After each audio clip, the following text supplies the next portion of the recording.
Item number one is approval of the June 2023 minutes. Has anyone had an opportunity to look at them? I know probably got some questions about some things. Yeah, well, let's see, under the executive session, Captain Easter, you went here. So I think it was Aaron Moses last month. So that might be an edit. Are you talking about the side section? Yeah. That's specifically from your guys' agenda.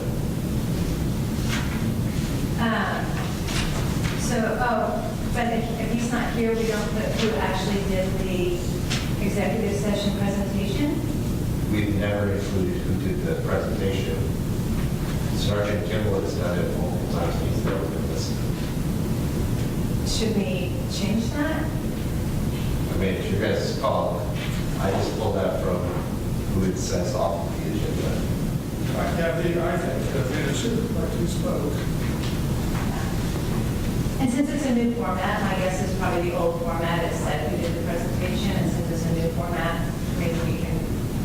It's never put who presented it executive session, even under the old format. She's not talking about executive session, you're talking about the report. Well, at least under executive session, it says executive session, Captain T. Easter. Oh, okay. Yeah. You just copy and paste directly from our agenda from the previous month into that. Is that right? That's from the agenda for But you just that. copy and paste it into the left column of that. From your agenda for that meeting.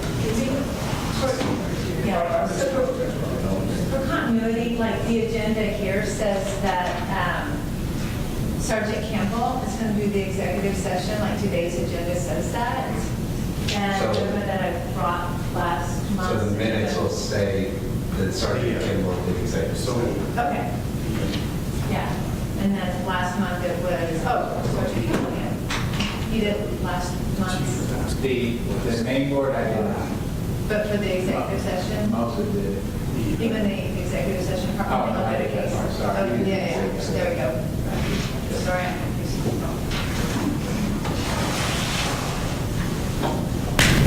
Yes, that's what, are there any corrections to the minutes? Well, and then, since it's on the minutes, there were several new business items, and so maybe as a board, we need to decide if new business should be interpreted as add to the next agenda, or if we need to be more specific. So when I asked for a couple of things,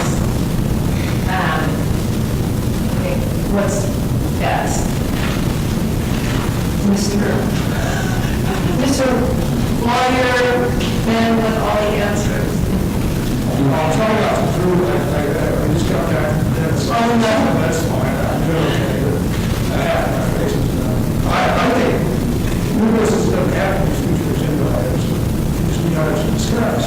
But if the board wants to make it agenda, item, you just do and say, we'll make it agenda next time. So it's clear. So,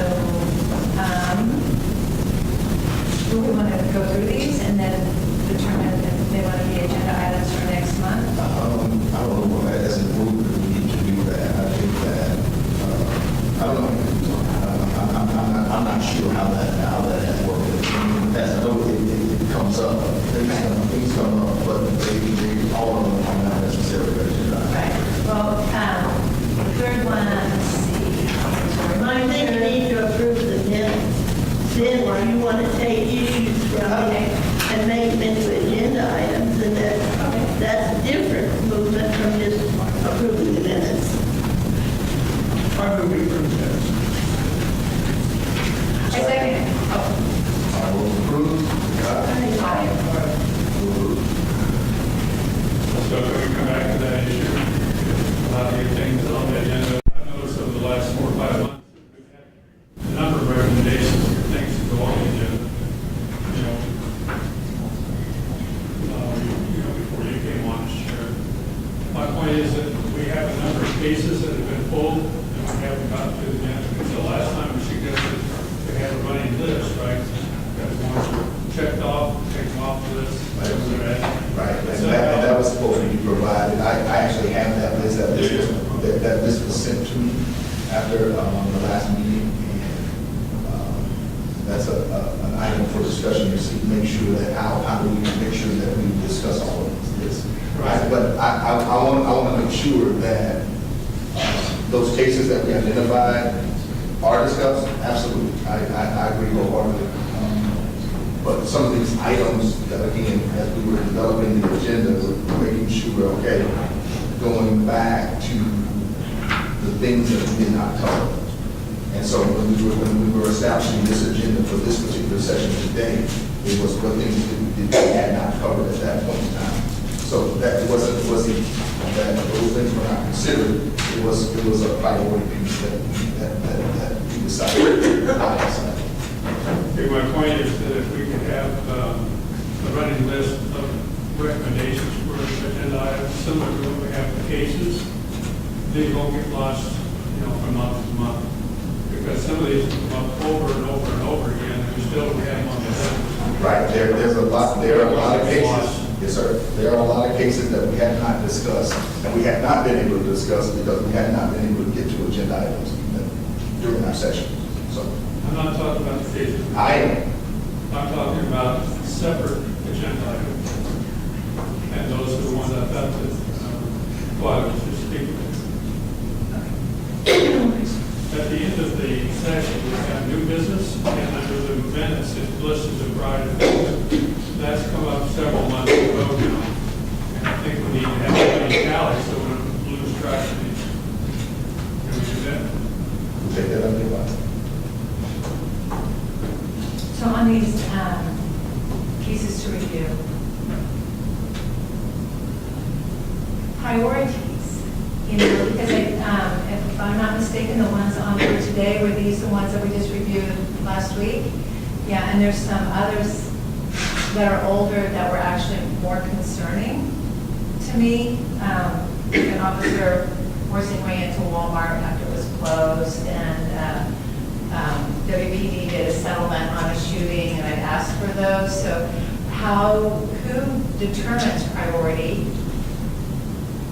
I guess I'm addressing this, I guess, the WPD personnel in the room. Well, what do you mean by determines priority? Well, it's curious that the two that we just reviewed at the subcommittee meeting last week were the two that made it onto today's agenda when we have some that are much older. So the reason we put these on is because we wanted the full review by the board for this time. When I was Senator Ricardo, I put, they just got reviewed, it's just simple to put these on here now, since it was a week ago, do it the same meeting. There are several that I have to get back to Ricardo on that are older cases that still are not going to be able to be reviewed at this point because they're still under grievance, there's still a criminal case, there's still other things that are occurring, and probably about, I want to say, 9 to 10 of those are still in that category. Where, yeah, we've identified, or you have identified a while back, but they still are in that status that we couldn't have these executives anyways. Once we get that finalized, and like you're asking about, you will see this list and have it, and then I think you as a board can say, okay, for next agenda, for next meeting. Sorry, can you hear me? I'll try to talk. For next meeting, these are the cases we would like to identify. Does that make sense? Okay, so for clarity, you're going to give us a list of everything we've asked for. Correct. And then if it can't be reviewed, the reason why, so that we don't lose track of it. Correct. Why it's closed, okay. Yes, ma'am. And perhaps, since you're compiling the list, or maybe you have the data, like when we requested it? It's on there.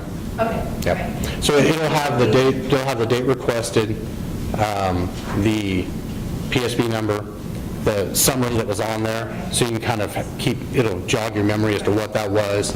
And then I'm adding one more line onto the deal, which will say whether it's a grievance, criminal case, whatever it is, if it can't be yet. And then the ones that don't have that, you'll know that, okay, it is completed, we've selected it. Now you just need to decide for, say, next agenda, what do we want to do? And it should streamline some things for all of us, because it is hard to keep track of, and until I went back and went through all of the different minutes and all the things that we've gone through over the last year to make sure that we were on pace with it, I was starting to get to where what do we have that's the oldest to the newest, and what do you want to see? So yes, you'll have that. Okay, we'll have it September. Yeah, as soon as I get the information with Ricardo and we have that list, then we can put it into the agenda, so you'll have it. But no later than next? No, you'll have it this next meeting. Okay. Yep. Could we ask for clarification here? I looked at this sheet right here, it says finalized cases. So how is it, if it's on this list and we call to review it, that is not a fair case to review? Why is it now saying, well, we got this agreement and we got the arbitration? How to get on the Well, I list and can start with? explain that, no, and maybe it did. One of them I picked was because I saw it was a police shooting, and I saw that the city settled and paid some money. So I asked for the PSB number, and I asked that it be added to the list.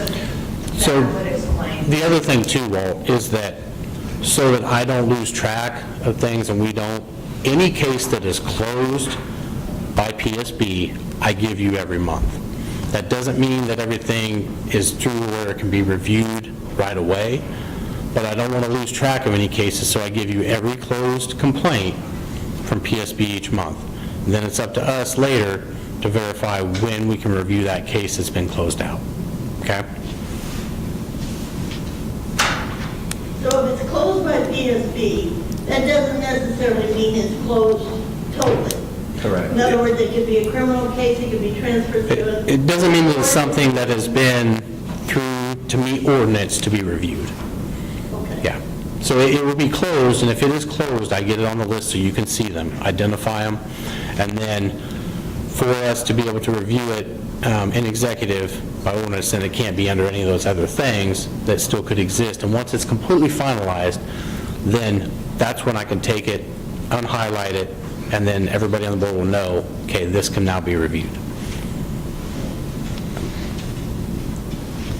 So we go back to new business items, and Dr. Chappell asked to have an agenda item for further discussion on recommendations. That make it on here? Okay. Sure you did. Is that something that should be automatic, or that needs to be approved when you're doing the agenda? I missed part of that, I'm sorry. You said on new business, when somebody has asked for something. There's a specific agenda item.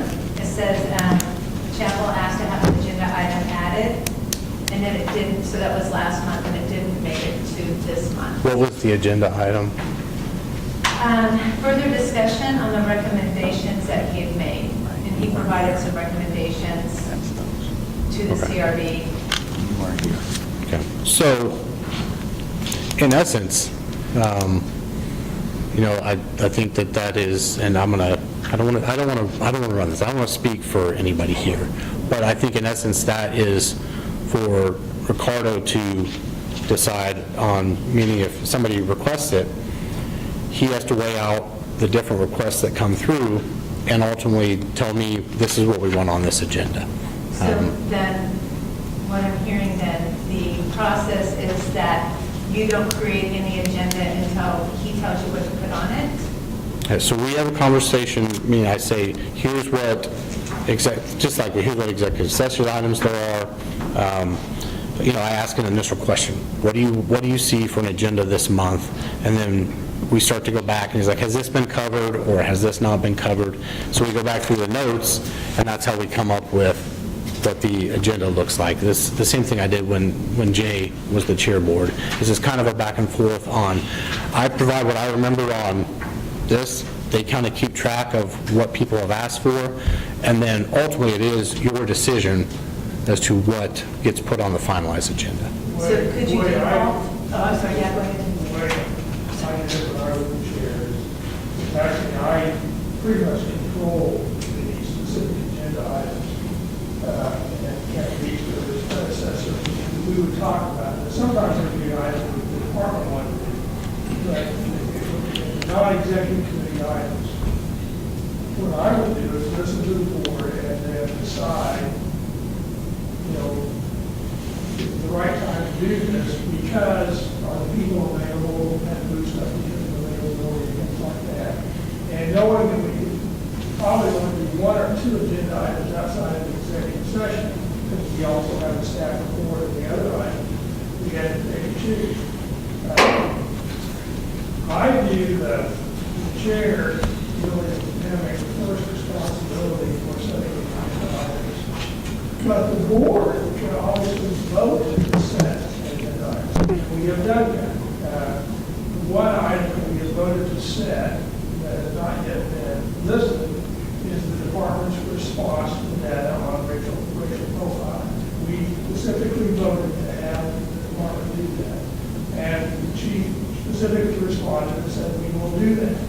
But, you know, we've also had the strategic plan and the agenda used as items that board members have repeatedly said we need to consider. So you always have that priority and you have the time allocation. But I think that it is relatively a simple process. We ought to give the chair the discretion to initially make recommendations on the agenda. And if the board thinks we should do something different, then make a motion and have it set. And that way it's done and we can do the board process. We had two examples. You just mentioned one being the date. We've asked for that repeatedly. It was in the new business listing here in the minutes. Requested again. And we've had an indication that somebody from the police department, hopefully the chief, will come. It's not on the agenda. I'm not sure when that will happen, but this has been months we've been asking for that. Summary of what will be done to stop the disproportionate number of stops at black drivers. And then we also had a discussion about one of the PSVs that we had real concerns about last month. And we asked specifically to have it reviewed again. So we need some explanations today, I think, of how that difference between the Axon video and what was written and given to us in summary is so vastly different. So can we somehow come to grips with the fact that some of these things are important, we need to make sure we put them on? How do we do that? How do you want to handle that? I know what Jay did, but you're the man in charge, so I'm trying to... Is there a motion to figure out if you want something to go to the agenda, can you make a motion to say here, You shouldn't have to make a motion. I mean, I think that unless the board would say, well, we're not sure we agree with that, we should be able to just say, could we add that to the agenda? I would like that to be an agenda item. Now, if the board says, we don't think so, or something that's different, if there's some contention here of or disagreement on what to be, you know, but otherwise, I would think that all we have to do is say, we'd like that on the agenda. Now, if we have too much on the agenda and we don't get to it, then you need to do something else. But it seems to me that all we have to do normally is say, hey, this came up and I think we should discuss it. I would like it on the agenda next time. Now, as Or if there's stuff chairman. in between, email, or in between. Yeah, But you then, know. when we have an agenda, that's what we should go through in that meeting. We should go through the agenda that he has brought to this meeting. Yeah, and so I think that, you know, now if the agenda's getting too full, then, you know, do we want to make the meeting go longer? Then that's a whole different ballgame. But you know, we're 23 minutes into the meeting and we haven't got to the agenda yet. I know. Well, this is a board discussion because these things get deferred, and we're still not coming up with resolution. I have real concerns about what is actually being shared with us about the actual cases without the complainant there, without a written summary as requested by Tennessee Peters. We don't have much to go on. Do you think they're lying to you? I mean, let's just be honest here. I mean, we can do words forever. Do you think we're being lied to? It's a shell game. It's a shell game where we get little bits and pieces of redacted information. And like the last time we saw this on the screen, it didn't match at all what was actually taking place in the report. So you think that they're, Figure out the rest of them. I think we need an explanation. so you think they're trying to manipulate? I don't know. I don't know who's preparing the summaries. We don't know that. It's all internal. All we get to see is a sheet of paper when we go into the executive session. But we don't hear from the complainant. If we had the complainant here from the last time we looked at a case, that would be a whole different story, we can share. Well, you know, it's not a court of law. No, but it's, So, you know, gotta be and- fair to the citizens of Wichita. We can't do this with integrity if we don't have the facts. Well, are they not, are you saying, I thought that these people got notice or got some kind of notice that we were looking at their cases. Is that not happening? It's not. They claim it is. No, please be more specific. They claim that it is. So that's what I'm saying. Are We you, can ask him. yeah, are you saying they're lying to us? Are you saying they're manipulating the statistics and the whole story? Are you saying they have a hidden agenda compared to what you see? What really are you accusing of? And then let's get down to what we can do to correct it. I mean, don't mince with words. Let's get it out in the open. I'm glad to do that. I'm waiting for Captain Easton. What are you waiting for? Share with us. What are you waiting for? How does the summary get prepared? How does the description of what took place in Old Town did not match the Axon? Why are you talking about executive summary materials now? I'm talking about how we get information. We're Do gonna you understand a what I'm asking, Mr. Chappell? What are you saying? Well, it may be best for the chair to engage with staff, or to have staff sit at the table, if this is going to be back and forth.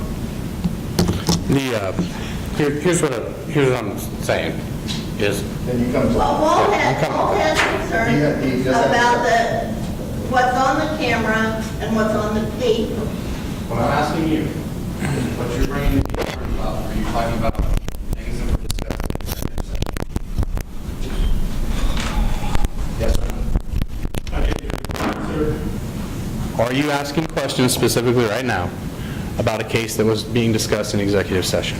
Yes, sir. Then why are you doing that in open meeting? Because it was brought up in full session afterwards. Jay made a motion, we discussed it, we asked for clarification. For another executive session, correct? We need to have some understanding from you of how it is these summaries are prepared, regardless of which case. How do you do that? The motion that I made was to ask the department to provide more information regarding that particular incident, which would normally be done at executive session. Okay. So, your question is about summaries. I'm talking about the process. That particular case raises lots of red flags. Okay? When you give us information on one side of the page that says, officer used excessive force, and the description describes it, says, officer used excessive force, that doesn't say anything about what actually transpired. So we've got to have much more information from the claimant, as Jensen used the question, from, yes, it's in the Jensen Hughes report. He said, give us the written complaint. That's what's in. That is an agenda item. That was an agenda item to begin to discuss the Jensen Hughes report. Right. It was, but we have not had the opportunity to get to any place in the agenda at all. Let him finish answering your question and then we can move on. I mean, the thing is, we're derailing everything again. That's not what the Jensen Hughes report talks about, was getting more stuff. That's not what the Jensen Hughes report says there, but we're completely off track again with your guys' meeting and where you need to be. The answer is that, yes, I complete the summaries. And this last meeting, there was somebody that had to fill in for me, okay? But typically, I review the whole investigation, which I do, and then I'm here to answer the questions, which I think 9 times out of 10, when we go through them, we talk about them, that's where we get to where we get, correct? So if I put a lot more into that summary on the executive session, and as you've already talked about, you say you struggle coming here, trying to get the information and get it going anyways. If you have 7 pages to read, how are we going to get to where we need to get? That's where we show the video, that's where I talk about it, that's where we discuss it. That's what we do. Okay? So when the video doesn't match the written description. I don't know what you're talking about there. And we came back out of the executive session and asked, well, what is the process for putting this together? How do we put this in context so we know that we're getting straight information? Okay, that's what I just explained to you. Well, in context of that particular question, we had good evidence from the video of what happened. We had concern about it, and so we asked the department to provide more information. That is the way the process ought to work. And when are we going to get that information? We asked for it, that's why we're talking about agenda items right now. We won't get into it until we get to executive session, for sure. And we're not going to do executive session if we don't go by our agenda. Well, there's nothing on this agenda. So when that gets set for an executive session, again, then you'll have additional information that we can discuss about it. The items that were put on for executive this time were ones that came from subcommittee that they wanted a full review on, and that's what we're doing today. My general question is, could you give us some understanding of how it is that you review these cases and make the summaries? Because you weren't involved in the case, you didn't investigate the case. Why do we ask you to make those determinations and write those summaries instead of a PSB officer that actually did the investigation? And without seeing any of the complainant's actual written complaint to begin with, internal as well as external. I'll say one last thing, sir, and then I'm done. We've already discussed the fact that I'm the representative that's here from the department, okay? I don't know ultimately if we will be able to find other avenues for this board and working with PSB. I don't know. I'm working on things. I'm looking at different options, okay? I don't know how it's going to look, but I am the representative. I take the investigations.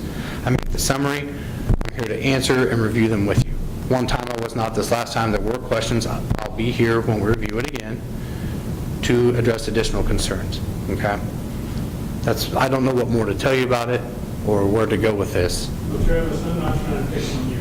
I'm not accusing you of anything. I'm trying to understand how this slips through the cracks. That is so obvious. When we see the video and we see the written description, it doesn't correlate at all. So how did that get happened? Well, I think that's what we need to have an executive session for. We can talk about. That's what we need to have an executive session for on it, so we can talk about that. Because I don't know what you're talking about right now, and I have to go back and look at what we're talking about. Okay? Is there some way, Mr. Chairman, that we should ask for the PSB officers who did the investigation to do the summary? The ordinance provides that the board shall be provided with a disciplinary summary. That's all the ordinance says. That's all it says, there's no.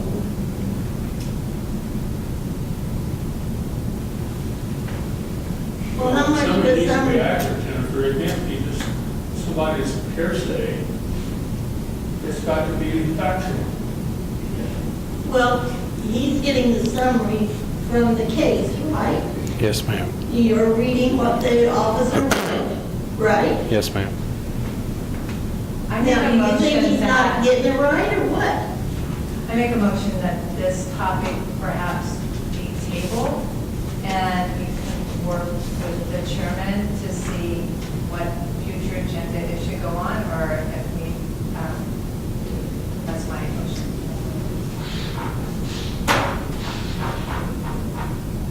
Second, if he's a second. All those in favor? Aye. Moving on to the next agenda. Public agenda. Public agenda. Yeah. Craig Warren. Move here, up there, doesn't matter. Okay, great. That's the microphone.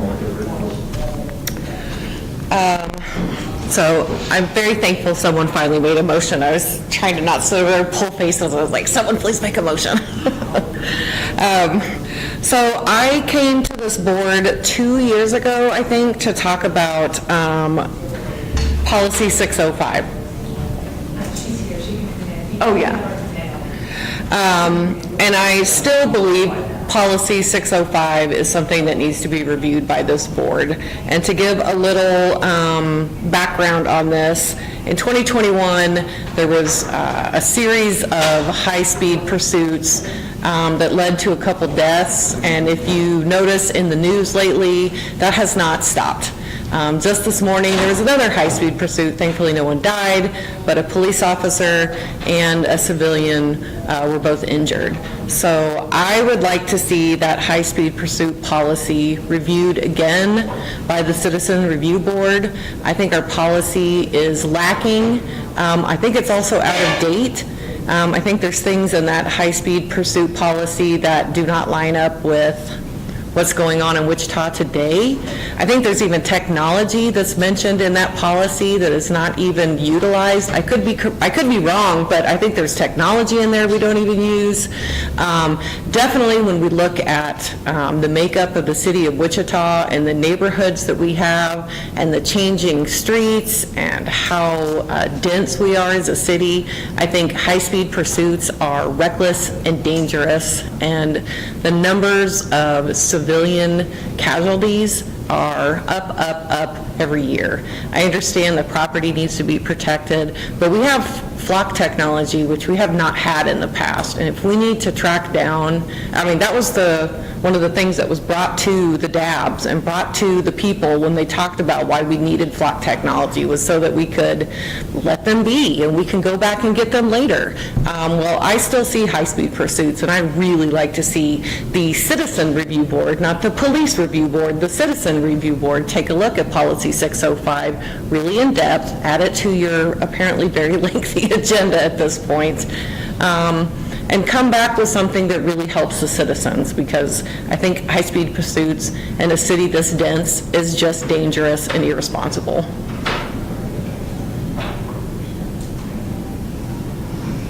There was a little bit of noise and distraction when you started talking, so I just kind of want to recap just to make sure I got it all. So policy 605 is the high-speed pursuit policy. It's actually the emergency vehicle policy if you go into the policy itself, but that's where high-speed pursuits are couched, is under that emergency vehicle policy.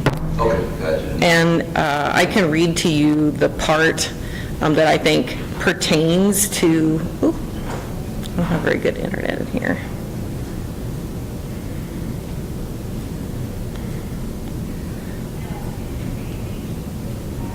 I'm really sorry. I'll try to go fast.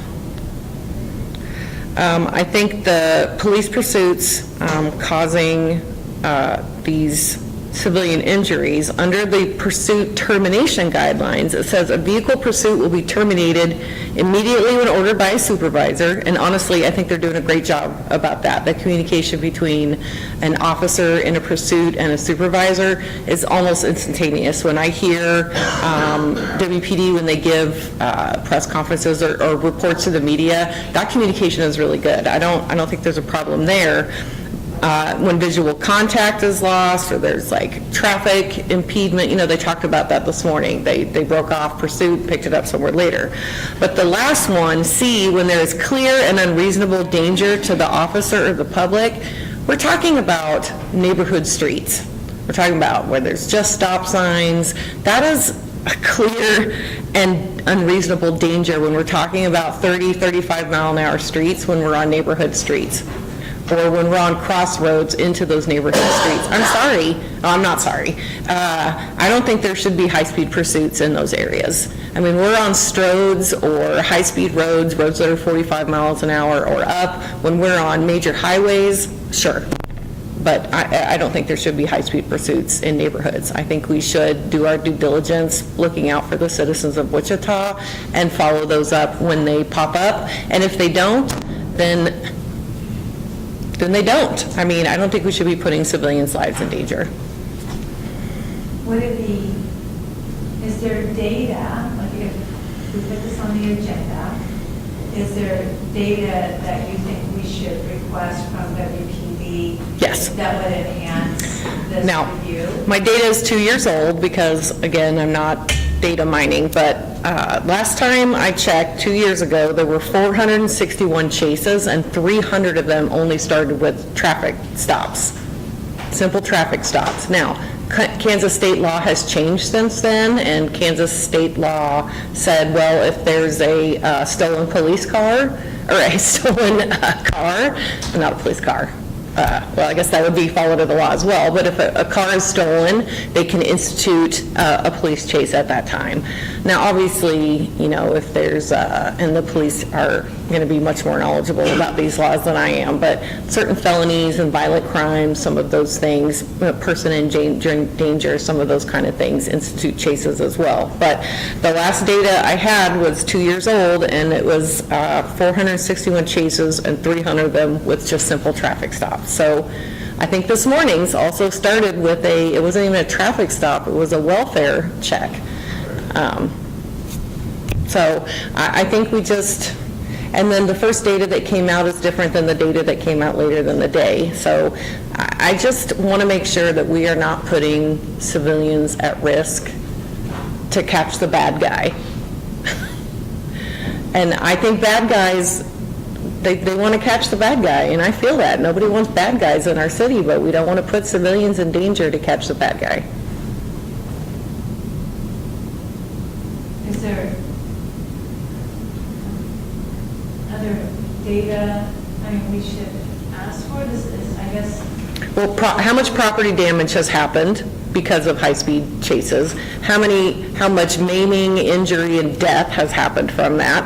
Not to just the public, but to police property, which is also paid for by the taxpayers. So how much properties had to be replaced because of these high-speed pursuits? So I think there's a lot of data that could be pulled, especially when we're talking about, you know, budget talks. We're having to cut things back that people really want, and then the police budget is very high, and if we have to replace property and hire police and, you know, pay for medical, you know, that poor officer this morning that had his leg broken, that's terrible. I mean, he's probably out of commission for a while now.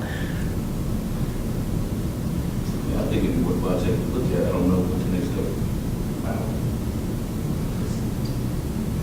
Do any of the statistics say what the crime was that they're chasing the person for? Well, I can tell you if 300 of them were for simple traffic stops. Well, but did those simple traffic stops turn into more? But does it matter if a civilian is hurt from it? That civilian didn't have anything to do with it. They stopped the guy, but they discovered a more severe crime. They stopped BDK for speeding, discovered who he was. I mean, you know, that's just off the wall, but I mean, that's what I'm asking is, does it say anything about that? I mean, I guess to me, that's a little far-fetched. I think that's like justifying the two-step that they do on I-70, where they pull you over and then they go back and they search your car and take all your property. So, and that was just found unconstitutional. So I think that's kind of a here nor there. So I think policy 605 needs to be reviewed. First of all, there's technology in there that I don't think is even being used, and I think that civilians' lives don't need to be put in danger unless it's very, very specific circumstances on roads that are high speed enough to take that aren't in, you know, neighborhoods. Shouldn't be doing high-speed chases in neighborhoods. We just had a child killed in Oak Lawn innocently getting on the bus. So imagine if there's a high-speed pursuit in Oak Lawn. So I think it's something that needs to be reviewed and updated. Just today's agenda, the listing had several instances where officers were disciplined because of the way in which they handled pursuits. So I'm not sure what the issues were, but I think this brings in a broader issue of how do we as a board do an analysis and make recommendations about policy. And not only just what Mark brought up, but also about promotions, about how we handle the legal expenses in the cases that are brought forward, what happens to officers all that period of time while they're still employed, but nothing has been done, basically just off the meter that was an issue. So my question has to do with making sure we know what she just said, and then having some way to get it on the agenda so we have a review of policies. Yeah, we will definitely review that. And I appreciate you sharing. All right. Appreciate you sharing. I know that we had another person here. Yes. Yes, Danielle, and Come on. she asked that I kind of like help her, so I'm just here I to. understand. We don't have very much time. I wish we had more time. I know. Okay, yeah. I'm here to talk about the racial profiling from police. Tell us who you are. I'm sorry, my name is Danielle Sellers. This is the first time I've done this, so sorry. But I'm here to talk about the racial profiling that police are doing. I have a specific case with an officer that I filed a complaint on for police misconduct when,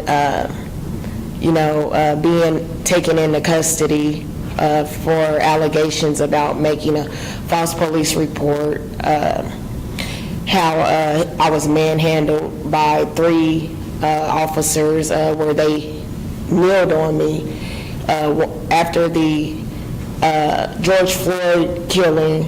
I was kneeled on my back, my leg, my thigh, and my back, where I was suppressed to the ground, and I was trying to state that I could not breathe, which I couldn't get that out. So some civilian had seen what was going on and pulled over and came over and assisted and begged these officers to get off of me. During that time, and I never resisted arrest. I asked why I was being arrested.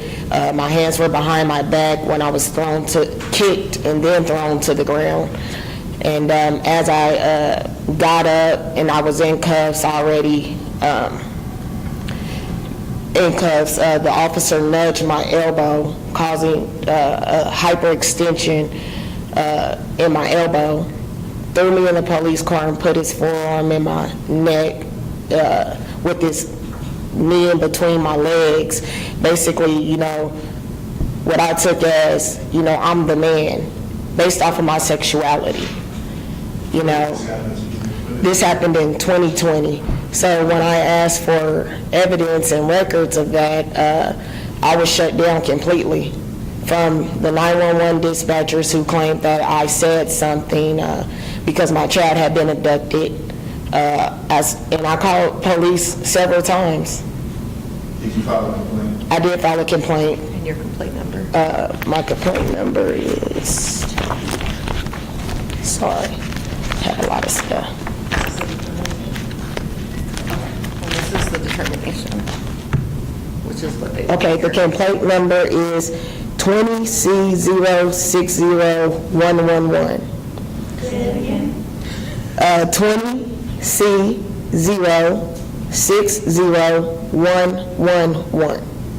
That sounds like a case number, not a PSB number. Do you have a PSB number?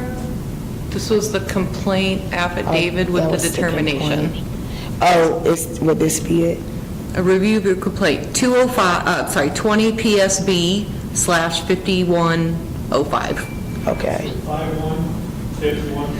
20 PSB-5105. And it was closed what date? This letter was dated January 12th, 2021. It was determined that the officer's conduct was in compliance with department policies. All right. What you presented to the board today, what are you requesting? That this be reviewed. The same officer in this case had just conducted an investigation with a child in need of care, my child. And when he called me, he stated my name, and he knows who I am. And this could have been some type of retaliation. So I am asking that this be reviewed. Did you file a complaint about this most recent incident? Well, It just happened yesterday. so we're asking that this complaint be reviewed to make sure that the finding was correct. both, I mean, are both complaints? Y- You guys have to review both complaints? Well, yes. I do have another case number, I might have left that in the car. Starting with the oldest complaint first, because it could have bearing on the case in county court, so we want to start with the original complaint, Which is? the one that you just got the number, I do have the other one, because that was the initial complaint that kicked everything off, and if all those things happened, and we can't get access to the video, and it was unfounded, and the same officer is involved, we may want to.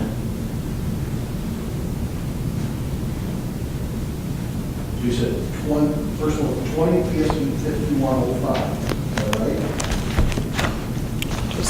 I'm so sorry, just to make sure. I'm so sorry. It's right. It's right here. Is that your newest one? Do you have a PSB number for the newest? I just got that from police records. I do apologize. I left that in the car. It was last night. Yeah. I found all my paperwork. I'm sorry. So it's in the car, but I don't have it on hand. No, it's not. Oh, we got it. Oh, good job. Okay. Thanks. I'm sorry. Okay. We're looking at 20 PSB 5105 shows up in our February 2021 summons. I found it there. We'll move that up later. Write that down. And it says that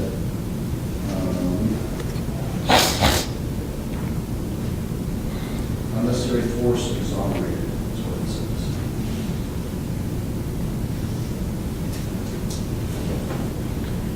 And then the case number from yesterday would be the 23C101891. So we don't look at case numbers, but. Right. Oh, the maybe P- it's on your PSB. PSB. We'll have to wait Yeah, until well, it gets. yeah, okay. I think mostly it was making sure we looked at the old case because it may have bearing on what's happening in family court, so, but that was it. We will look at this. We appreciate you. Thank you. For coming and sharing. A lot of times we don't get a lot of people that will come and share. Yeah, So I applaud you for doing that. I thank you. Thank you. Thanks for listening. Chair, I'd like to make a motion that we review this case in the next executive session next month. Is going to come back and join us. Okay, I'll be here. All those in favor? Aye. Thanks for listening. Harrison, second. I did, yeah. Thank you, guys. Chairman, I want to make another motion. We also schedule some time to review policy 605 and have a conversation. Second. All those in favor? Aye. So moved. We need to put the timeframe on it, like, it's hard to do our agendas, but I don't want it to move forward. We've got several items of significant studies to consider, but we reviewed policy 605 on two separate occasions, including presentations with data and discussions. And the department has data, or has information, so they'll have to gather it together. The question is, then they'll be the right person to discuss it. So we could set it with an agenda item, but I would suggest that the card was set it when he and Captain Easter figure out the data's available and say, well, we've done it. It doesn't have to be done next month, which is, we've got racial profile, and we've got different cases. And we still haven't gotten to our definition of where we're. We have not. I think that's a great idea. I'll meet with Captain Easter, and we will look at, we can review that policy and see when they can present that. But that's what we'll do.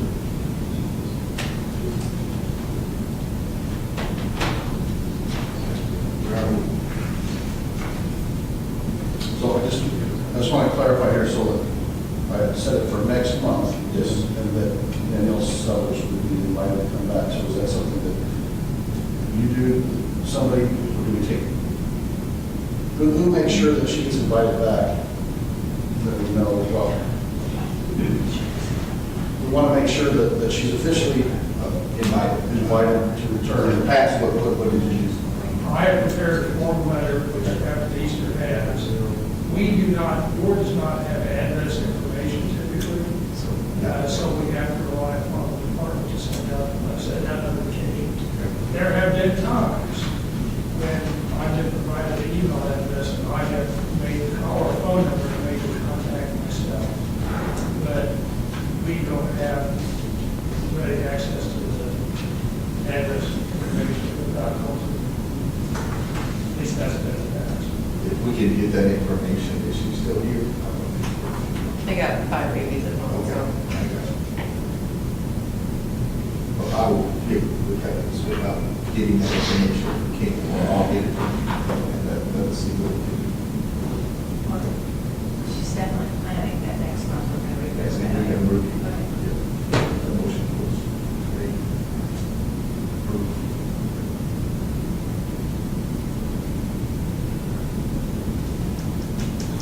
All right, agenda item number 4, staff report.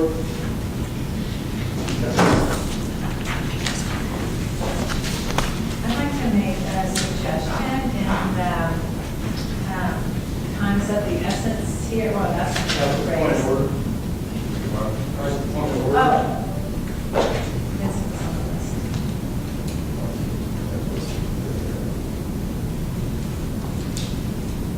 Yes, no, or maybe.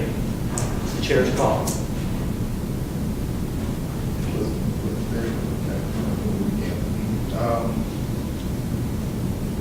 We got to get to the rest of the agenda. 3 minutes or not, it's your call. I'll give you 2. Do it in 2. This is a team effort. I appreciate the board, appreciate staff. As Jennifer so eloquently placed it when everybody did their core and coma training, a board under Kansas is not required to make an agenda. They are not required to keep minutes. The fact that you do is appreciated by this member of the public. That said, we've got a little bit of growing to do. Last month, the agenda was published the day after you met. That kind of makes it hard for people to show up to your meeting, especially when you change the day. I appreciate you changing the day. I'd appreciate you changing the time. Hence, you will be talking about this in Genshin's news reports, but you traditionally have us speak at the beginning, not during individual agenda items. So I want to encourage you guys, mix it up. That's a good thing for the public to allow different people to attend at different times. You're not required to publish the agenda, but I think publishing it a day before the meeting would be a good thing. Today's agenda was published this morning. Guess why people aren't showing up? That may not be the only reason, but it's probably a contributing factor. Minutes. A point of clarification, when you say published, meaning it was on the CRB website? CRB website this morning. Because I'm on the city manager's list, I got the email at 5:03 yesterday evening, which is guess why communication staff didn't get it on the website this morning, because they had already gone home. Second item, on minutes. On July 26th, on that Wednesday, your last meeting, you approved the June minutes from June 22nd. They're still not on the CRB website. I respect that people take lunch. I encourage them to do so. That's good for your body. I encourage people to take vacations, and I understand that this had something to do with last month. But for goodness sakes, not everybody leave for lunch at the exact same time and leave the phones uncovered. And when you go for vacation, tell somebody, hey, you need to do this when I'm gone. We just got to clean this up a little bit. And last but not least, since I won't be in the executive session, just a little bit on unprofessional language from an officer. I choose not to use it. I think it does only more harm than good. We've got members of our community that use it all the time and use it in front of officers and say bad things about officers. Most of our officers know how to not let that affect them.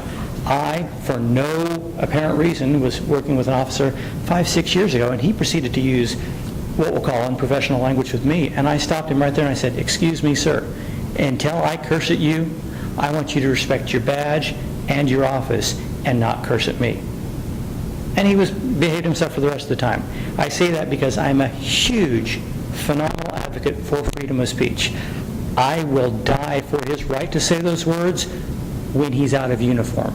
When he's in uniform, he's on my payroll, and I expect him to respect himself, his co-workers, and give an air of professionalism at all times. I understand people are going to cuss at him left and right, but I want our officers to have pride in their position and do it right. So with that, thank you for your time. Mr. Chairman, this issue, the English page is important. We have the problem of not getting our agenda like this time, it just came yesterday. It's not been posted many times on the website. Is there some indication that we now have in the budget a person that helps the police department? Has that been? That has not been addressed. That has not been addressed at all. I didn't hear you. That has not been addressed. No. Did you make the request? No, I did not.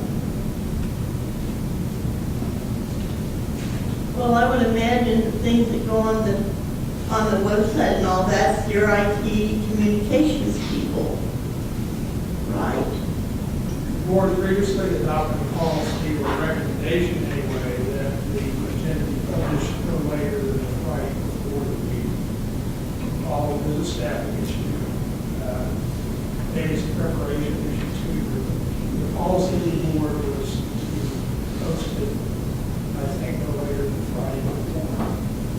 And I understand that we don't, that's been a struggle. We always got it done Monday or Tuesday. So it's just a matter of. But I'm just saying responsibilities. You know, somebody that repairs it, then the people that do the actual IT and the technology, that's more likely somebody else. It is somebody else. Yeah, so you've got to repair it, and you've got somebody that's got to put it on. And that's maybe where the time discrepancy is coming. I don't know, I'm just throwing that out. Could that be? Could we hear from staff, what is the top, why is this an issue? I don't want to put anybody, in the spotlight, but somehow this is happening month after month. How do we work it out? We're not going to ask the city council to fund positions. What can we do to help the staff? Well, do we know for sure that it's not addressed? I mean, I saw that the police budget increased. I think the Jensen News report is front and center. I know with The budget was WPD. approved on Tuesday. Tuesday. Yeah, so, I mean, perhaps it's in there. So no, this board is not tied to the police department anyway. It's not a police department board. It is a city manager, a council board. Any funding that would come from a person to help out with this would come from the city manager or directly. The fact that we use police staff now is really an extended offer by the police that we've been doing that. I understand, we've had this conversation, I understand you're a volunteer board, but there is no spot in the police department that people are assigned to do work for this. Everything that comes from the police department is extra duties that people have taken on. Now, can it be addressed through your board working with the city manager? That could be. But understand there's nothing funding police-wise for the citizen review. There's no, the people that are assisting this board now, since its inception as a police department, are all taking on extra responsibilities that have really nothing to do with their job description most of the time. Yeah, although, I mean, I would say that based on my past experience, the chief has the ability to modify job descriptions and create liaisons within the department to various groups, including the Citizens Review Board and including allocate these resources, albeit they might not be formally budgeted. Right, I'm just basically, I'm not making an excuse, I'm just saying that there is nothing I'm aware of in the police budget that has to do with funding for the board. When the Jensen Hughes report talks about funding, I think honestly it talks about the city manager finding funding for that. There's nothing that I'm aware of that went to the police department to help budget anything So at the last meeting, that you weren't here, Travis, but we had a specific discussion. I made a motion, it was passed unanimously, then we rescinded it. Jay worded it more specifically at the Jensen Youth. What happened? Why didn't it get to the city manager? I sent an email to the city manager. Pardon? I sent an email to the city manager and the Okay. chief of police. Have we not heard back from them? I haven't. So it may be in the budget. Does anyone know? I was gonna check today. I couldn't find that line item. Is it, do you have any feedback? No. How about you, Travis? How would we know? You have to go through the city budget. Yeah. But I'm just saying, from what my understanding is, there's not anything that was attached in the police department budget for citizens report that I'm aware of. Well, we're gonna find Now- a way to help you guys out. Could there be something? There could be, but I have not been told about it, and I would assume that hopefully I would know, or you would know, that that had happened. So that's where I'm at with it. No, I'll double check. Now, to be completely honest, we will attempt to do a much better job of getting those things out, like we've talked about in the past, getting the agendas out, getting the things out that Friday before. That's just my promise I'm going to try to make to you. I understand why it's frustrating. I understand why it's frustrating for Vincent. I do. And there are times where what I'm telling you, I understand. They are excuses. I understand that. I'm not lost on that fact. But we'll do our best to get these items out on that Friday before and get you these things so that you can have more time to look at them. And when they don't, all I can do is what I'm doing now, which is come up and apologize. But understand, and you do, none of you are lost on the fact that it is extra duties that people are doing, and you've all mentioned it several times, so I'm not taking that stance at all. But that is the reality of it. So we're going to do our best to make sure you get them timely and what you want, and we'll move on from there. And unless there's anything else, and I don't know about the budget thing, but I'm not aware of anything that's in there. So it's something we need to look at. Thanks, sir. Next on the agenda, staff report. Go ahead. I don't know if the board would agree with this and make a suggestion that we, pick our finalized complaints, but we have, the data here as far as, the graphs and so forth and the incident types, and if we could just review that and maybe not have the formal presentation. Thank you. Yeah, so- And then we can get to the cases. And that's my plan. Honestly, what I was getting ready to do is say, unless anybody has questions about the staff report graphs, I was going to move to case selection and let you talk about that. I've kind of started, we've moved that way a little bit, and that is my plan. I understand getting you the information earlier will help, but the trends, we've all seen the same things in the staff report graphs for quite a while now. So We can all read. I think, and like I said, we'll work on getting them to you sooner, so if you don't have, I get it, you're all volunteer board too, you only have a limited amount of time to review this. So that's where I'll let you move to the conversation for you to have then about any case selection that you want to identify and that you want to get put on the list that will be updated for your board chair.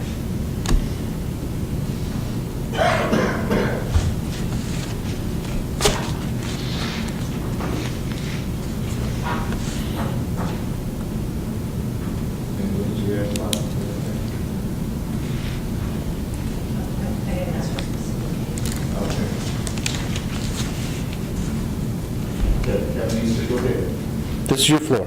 This is for you. This is where case picking time, investigation picking time. So The typically, first three yellow highlights, it looks like the officer was terminated in all three of the yellow, right? The Yep. first three. Okay. I'm just a little curious, and I get this. So the third one, 23 PSD 0614, Uh-huh. the terminated comment is over in summary of incident, not over in findings, where in the others it's up there, and it's in the findings column. I don't know why that is, and it's not a big deal, but at least we know that person's terminated, so I would pick it for review. Yeah, so I can't specifically tell you on the finding, the way they come up sometimes. But that's why, like you said, then, when I see that, I at least try to get it into the summary, so you can see that there was a termination related to that investigation.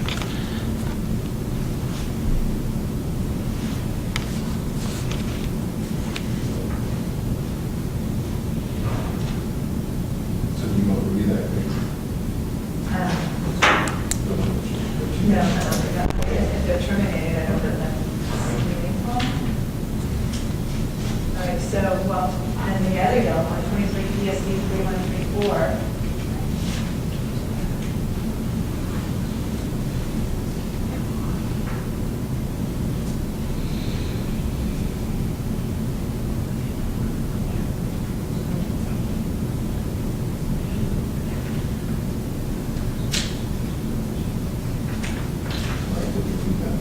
Yes.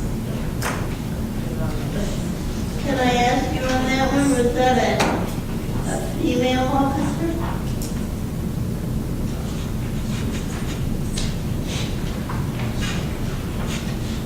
It might be assumed, but it also might be the subject of Was executive that session. was this a female officer, or maybe it doesn't matter? Yeah, on this 3134, an officer received, does he know? Complaint that their supervisor was physical contact with him and wasn't kissing. Can I ask if that was a female officer, or are we talking just a couple of guys? You can ask me, I don't know that I can answer that, or I can't. Okay, it's not important, I was just curious. Why don't I we mean- review 23 PSP 3029, and maybe we should review it at the same time we review policy 605, because it involves a complaint related to, I believe, that policy. Well, I was thinking the same about 23 PSB 3688. It says insubordination, and we read this summary over here. Post amendment on safety concerns when officers are involved in individual pursuit.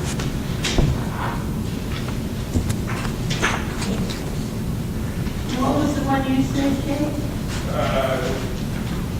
23 PSB 3029. Mr. Kitchen, which one did you pull? Was 23 PSB 3688. Thank you.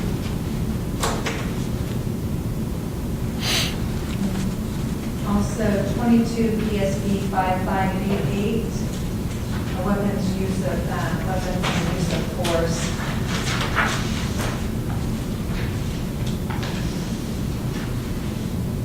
As it claims also bias. Ms. Purity, you said 5988. 5588, sorry.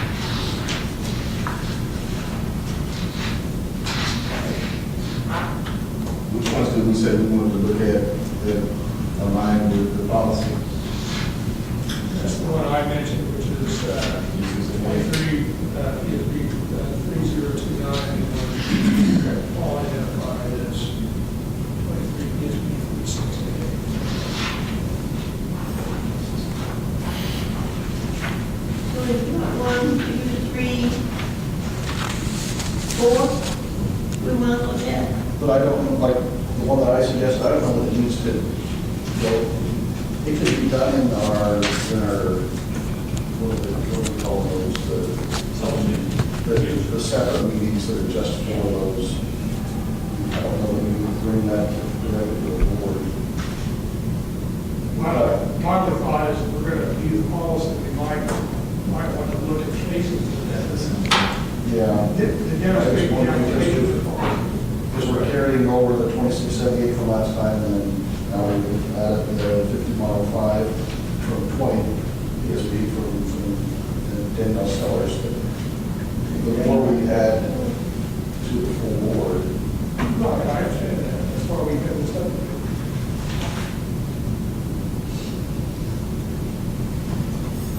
Are there any other cases that one would be? I know that this keeps getting longer, but it's an over plan. Okay, that's what we're together here on the page, it's talk about the actual gender, race of the officers involved. On this, it looks like there were 28 white officers that had complaints and 14 black officers that had complaints. The black officers, the male officers in the force are a very small number compared to the number of white officers. So is there some reason that the black officers should be that many? Is there a particular goal or more south, east, or whatever? Is there something happening We look at it. that coaching, mentoring is not broken down obviously by race? It concerns me. I think that, Well, I'm gonna see if I got an answer. I think I know what it might be.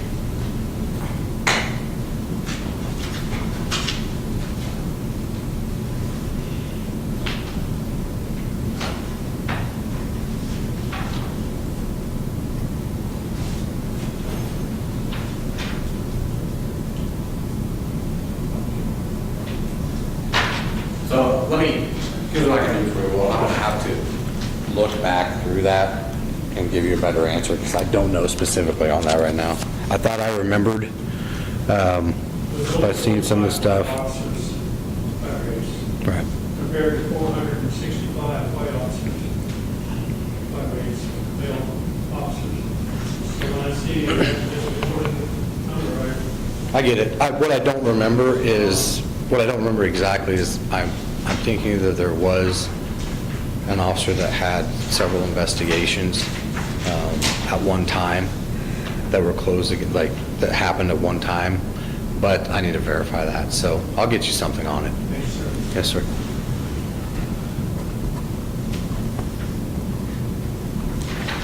Are there any other cases?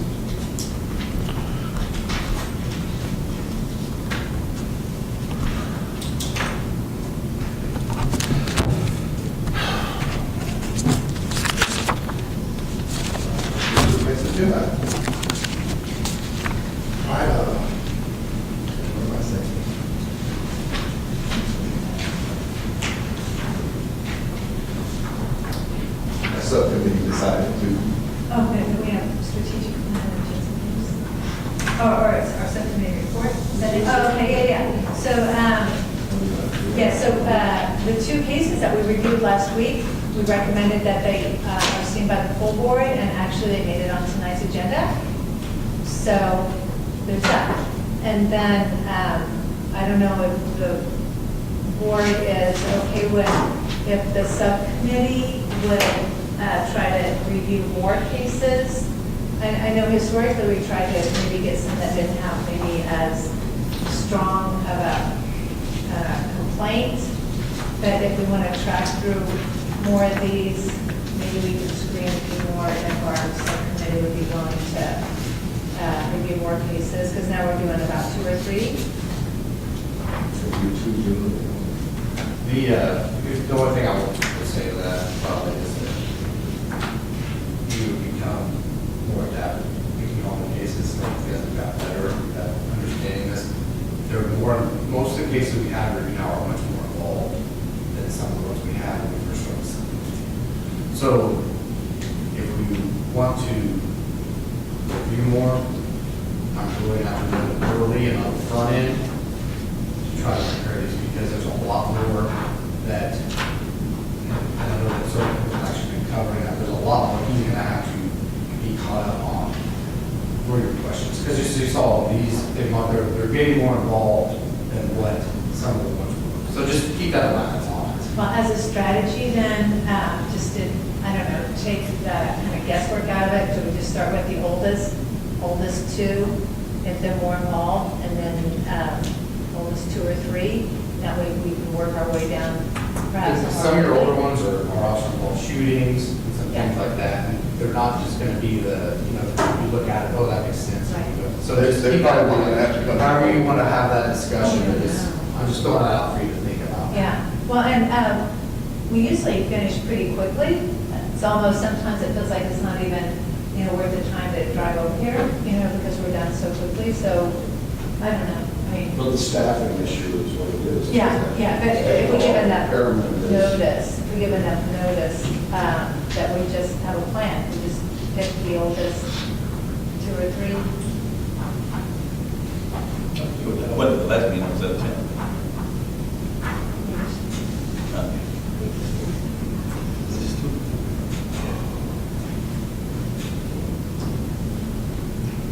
And does that make sense? Yes, no, or just, how do we then, for the subcommittee, how do we, if we don't have like a defined strategy, we're just gonna pick the oldest and keep bringing them until we've got the list whittled down, then what will be our strategy for selecting these PSBs for the subcommittee? Well, I'm wondering if the question that has just popped up in my mind, we continue to add cases. How many do we have today? 5, 4 or 5 today. At some point in time, we're going to have to look at these, especially, we brought them up for a reason. We brought them up because we wanted to see more, we wanted to review more. Is that an opportunity, is there an opportunity to meet outside of our normal time to possibly begin to look at that? We've done a special meeting before. Do you have a special meeting where we do nothing but look at cases? Is that possible? I don't know. Is that possible? It is. Okay. Okay. I think if we're gonna get quotes caught up, we're gonna have to. We're not achieving it now. For the normal meeting. Do we have to make a motion for that? What do you want? That's what I'm here for. I want to do it, that's for the public, that's reviewing these cases, that's what the vote is about. It only works if we have the claimant here. Well, the claimant is invited if the claimant makes a complaint. And we've had this once, hundreds of times now. If the claimant gets invited and the claimant doesn't show up, that's just the way it is. First part of that was if they're invited. If they're not invited, they don't even know that we're reviewing the case. They don't Right, that know wasn't what the question. PSAs we pulled. They don't know if they were going to review them. We were discussing whether or not we should continue to review this in another meeting. That was the question. Well, I would, Ricardo mentioned, it's entirely appropriate to have special meetings to review cases, and that will allow us perhaps to be more efficient in our review of those cases, because that's all we will be doing. And to address Walt's concern, the complainant gets identified, gets noticed, and they can come to the meeting, so. If we get the written complaint, we get a chance to read it.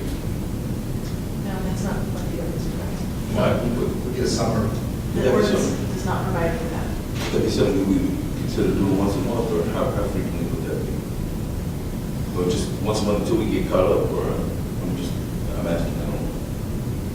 I think it would depend on how often or how quickly we're able to prepare. We don't want to meet if we don't have something to read about. Right, and add more work on that side as well. So I think that's what we got to figure out. How does that align with, can we get that information from the people? Now, I'm coming back to what Jennifer just said. I thought maybe I heard it right, maybe wrong.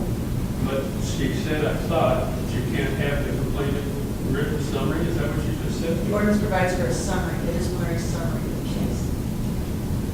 The ordinance specifically invites the complainant to be there.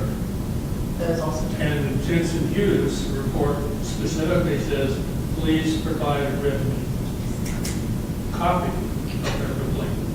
We're just getting everything redacted. This isn't working. Yeah, and you brought that up multiple times, and I'm afraid this is going to bog down, and we're not even going to get to the cases. I don't know if we can make it an agenda item. I don't know what we can do to establish. It's not difficult to invite somebody and to provide their written complaint. It's in the file. Just pull it out of the file, let us read it. Ricardo, for the rest of the board, just to understand, majority of complaints, there's not an actual written complaint that somebody comes in. I'm sorry, I couldn't hear you. What you I said, just so you understand, on the majority of the complaints, there's not an actual there'd be a complaint that somebody comes in and fills out. So just throwing out what he's asking for does not exist longer. But you do have something written down, right? Well, there will be emails and things like that, that somebody, there's different forms in different Yeah. ways, okay? But a lot of that we redacted anyways. Why?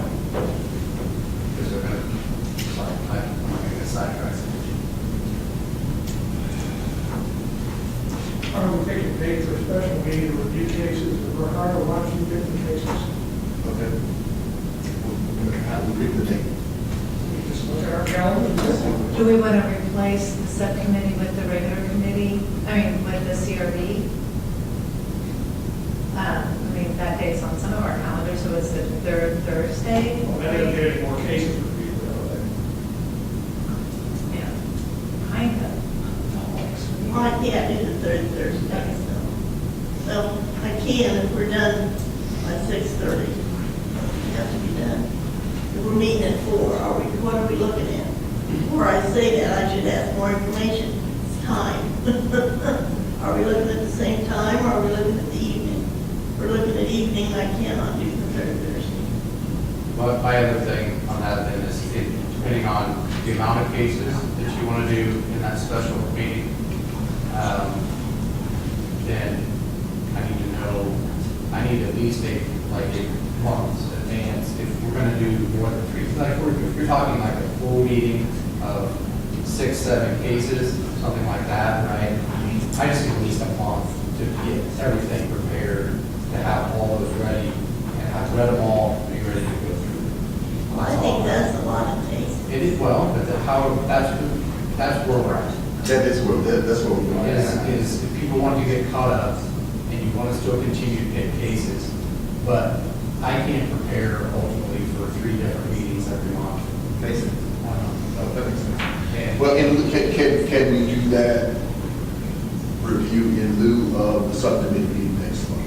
we can try that. I think that's something that we can try. I don't know if that's possible. That would eliminate another meeting. That was already scheduled, and so We shoot for, and we're going to do it in replacement of subcommittee, where I would have tried to do 3 anyways, right? And I know you guys do this, but I've tried to do 3 anyways. Right. And then we add a few more, I can really try to do that and see what we can get done. So that's September 21st. At 4? Okay. Swing that, I think. And then Ricardo, you and I can, can we get a motion? So moved. For a second? Second. All those in favor? Aye. And location would be, Location. Yeah, so that works, we already have this room reserved. You already have reserved. Ricardo, then you and I will go through the list. Yeah, let's get so we get together and that, and I'll have to do that. Second, and that way I'll know. We'll go from there. sounds good. All right. That addresses that portion.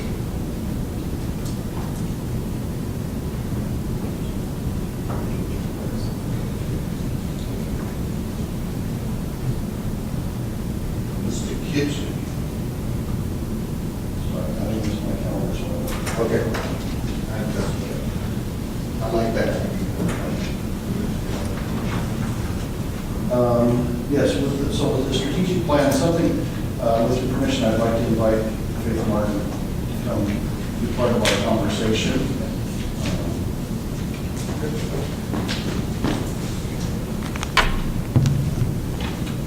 So in moving forward, we have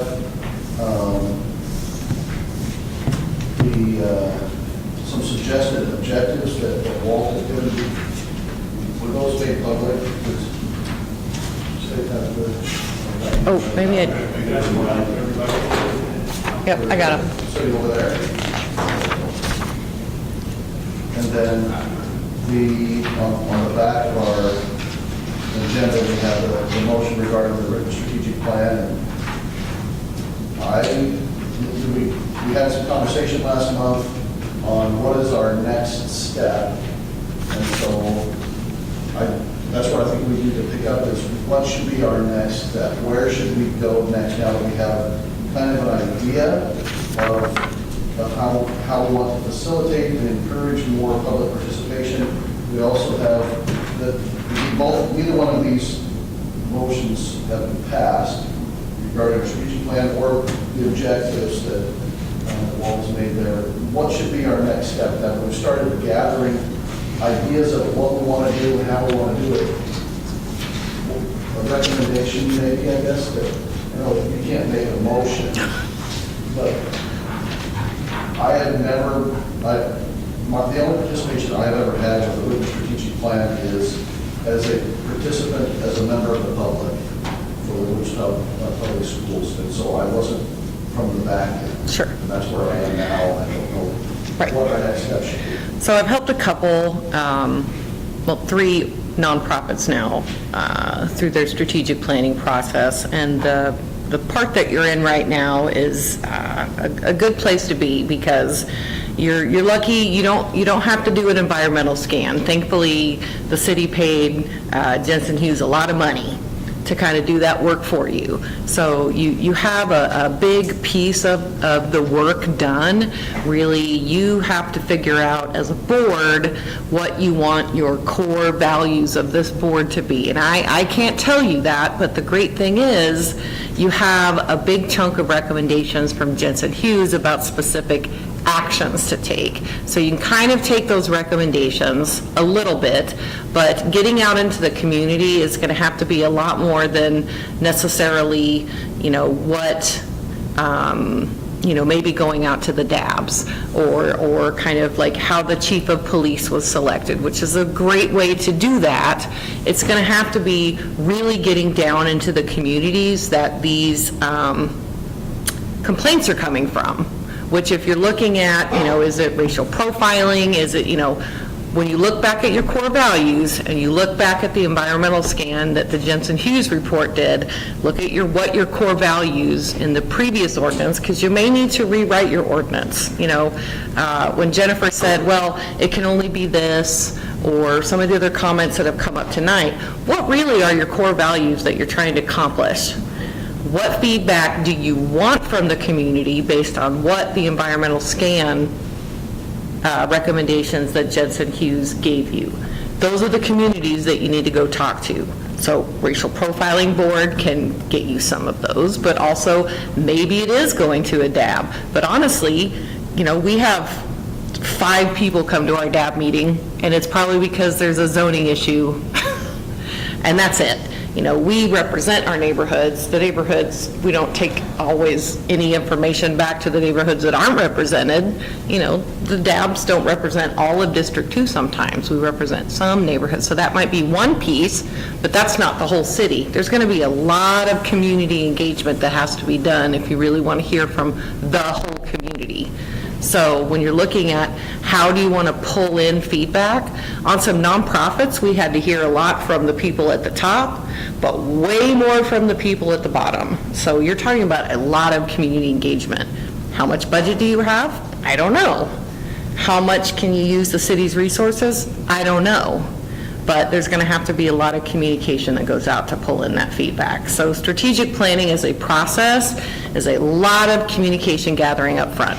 A lot of communication gathering up front. But in order for you to figure out what you want to ask people, you have to figure out what your core values are from this board, like right away.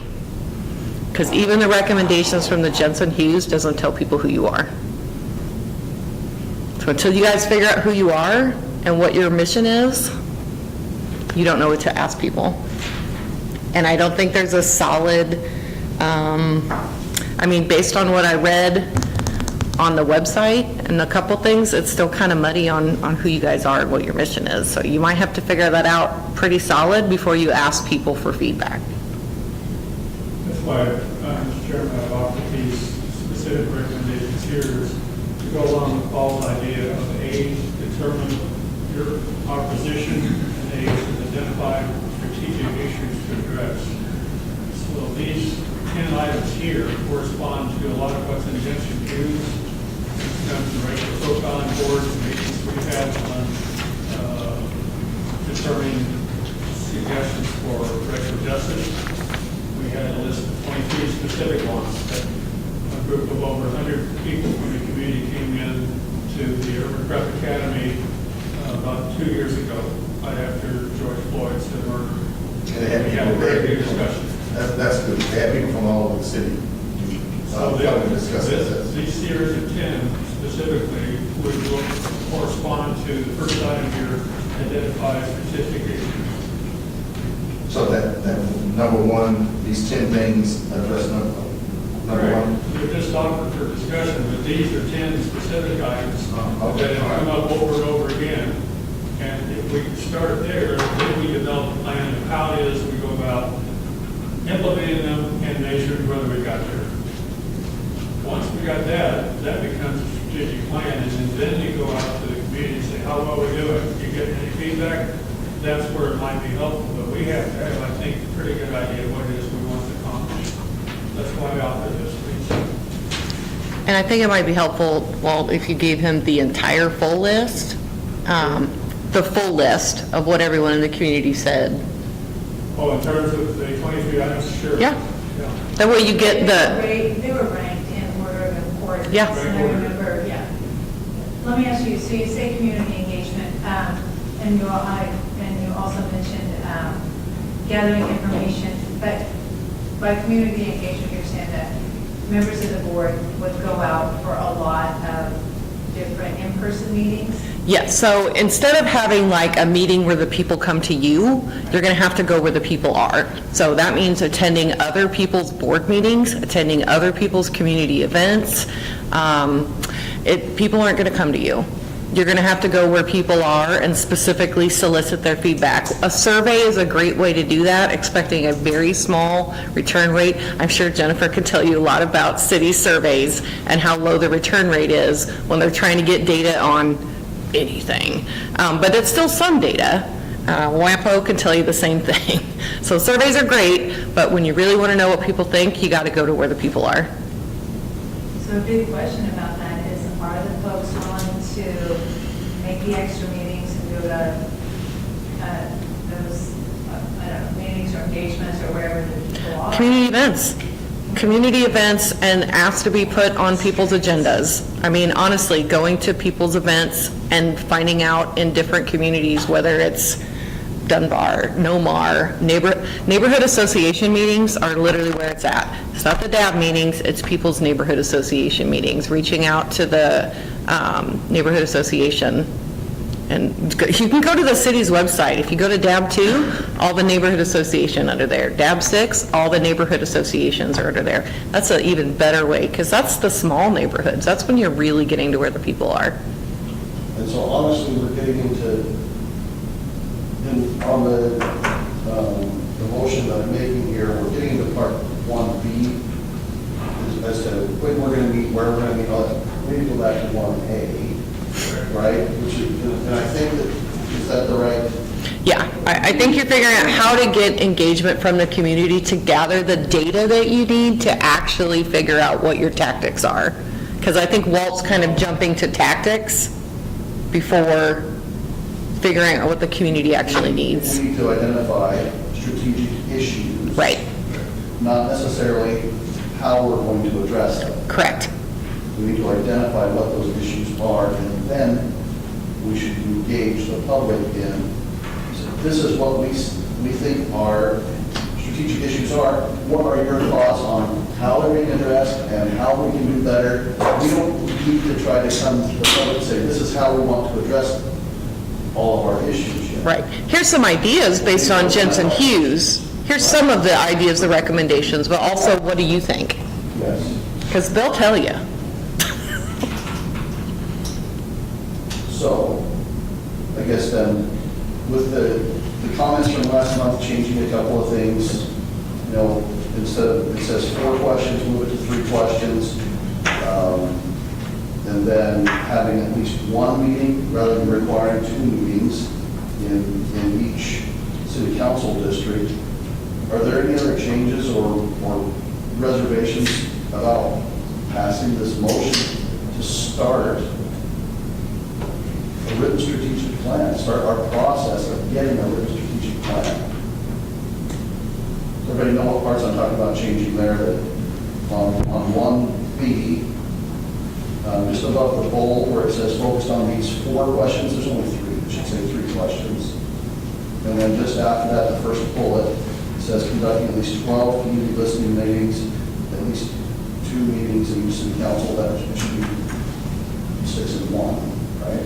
Well, that doesn't, I mean, Faith said that the people are at the neighborhood meetings. Right, and I'm wondering if maybe we shouldn't just be very specific, but that will, or that, does it need to be real specific about how we're going to engage? I think writing your tactics now is a little, you're getting too detailed. I think you need to say that you're going to, as a board, start deciding which meetings you're going to attend and who's going to go to what. You could do that later, but you need to set as a priority, we're going to start getting into the community and start writing out what that looks like. But you know that that is one of your tactics, is attending neighborhood meetings. You know, start listing out your tactics, but under his priorities, you know that it's going to require extensive community engagement. Community engagement looks like this, and you could write neighborhood meetings, DAB meetings, community events. You know, you can start listing out your tactics, but tactics are not a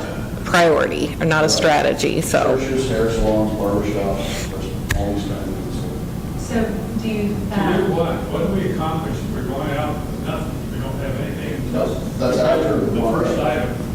We have to get, our first item is identify certificate. I've helped with the University of Michigan State at 9 months in the Florida region. I was the one representing the state from the Council of Graduate Students. And we went through a 9-month process of identifying a strategic plan for the university. We had a president for 45 years. We needed a new strategy, a new plan for 40,000 students. We also helped develop a medical school at Michigan State University. We did the same process, came up with a strategic plan to begin with. But that was by contacting various people within the curriculum areas of what it is to take a raw student coming in and then make them into an MD so they can make good decisions. We've also worked with the U.S. Department of Energy and built the first commercialization strategy for the U.S. Department of Energy on solar and energy conservation. We had a team of people all came together. I pulled them together there in Golden, Colorado, and we sat there and we worked out for 2 weeks, nailing down what it is we needed to do to try to make a difference in terms of the national strategy. We can't start talking about going out to talk to people unless we have some idea what it is we want to accomplish and how we'll measure it. So I come back to this sheet right here as a very honest way to try to say, look, let's first take a look at how we take care of our officers. Let's have monthly recognition. It's in our ordinance. We're supposed to be having communication with the police department and try to encourage the community and the police to work together. That's one way to do that. Get nominations from the community, have these officers get their attaboy and attagirl, and then have an officer of the year kind of award at the end. Each one of these is specifically going back to the legislation that was passed in 2005 and also then to the ordinance that the city has adopted in 2017. So I hope that we can come back to that discussion of the first item, what are our objectives, and then we can figure out if we want to go out and get more feedback on how well we're doing.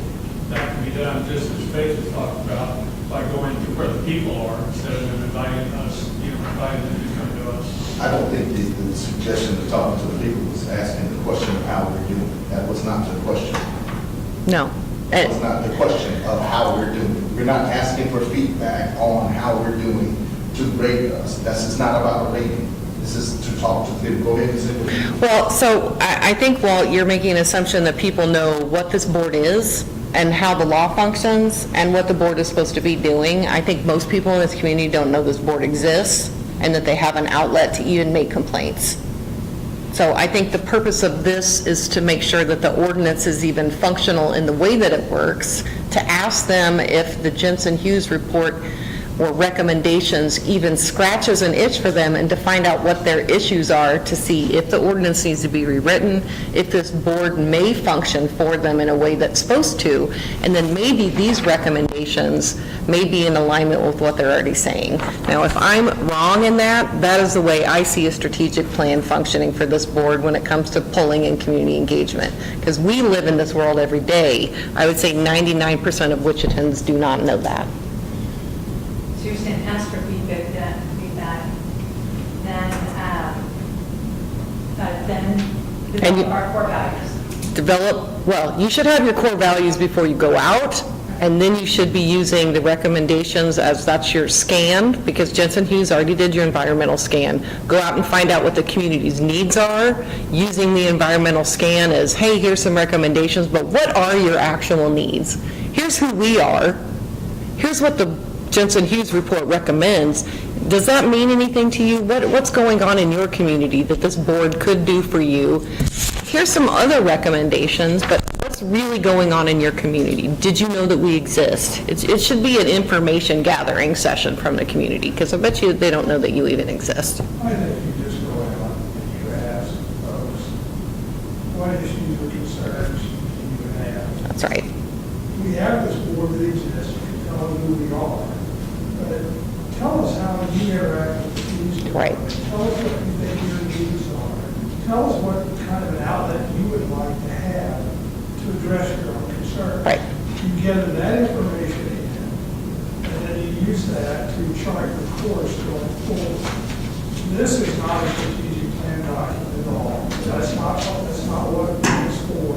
These are tactics. But their agenda for specific results, and that is not part of your strategic plan. If it is, you'll get off track.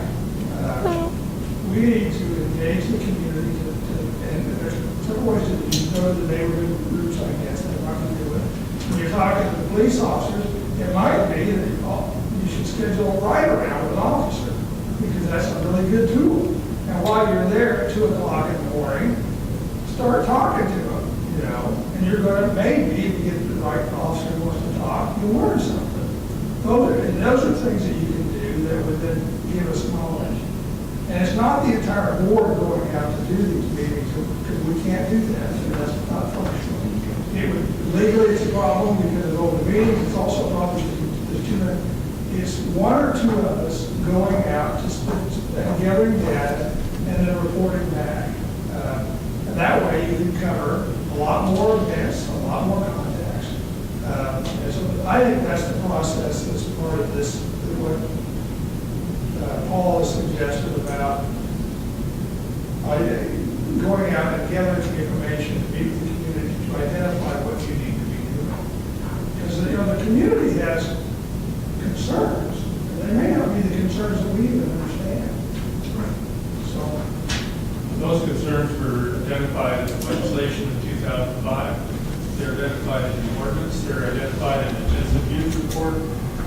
They're identified with the town hall we had back in 2021. These are the summaries. They can be added to, but you have to start. What are your core issues? What do you want to accomplish?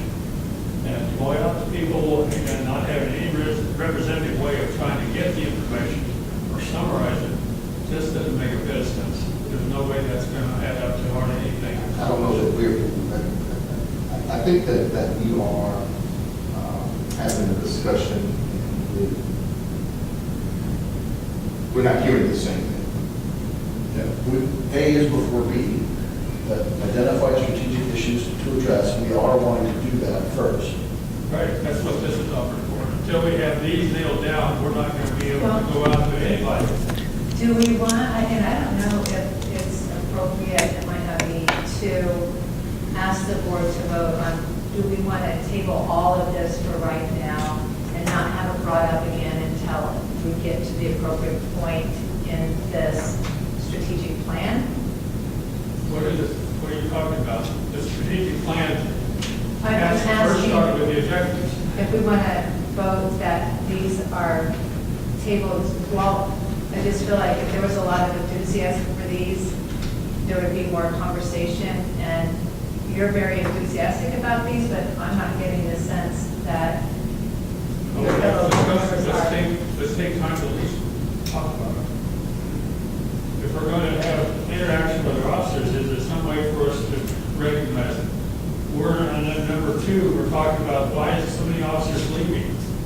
We need to find out why. Say, Well, but that's put down, I think,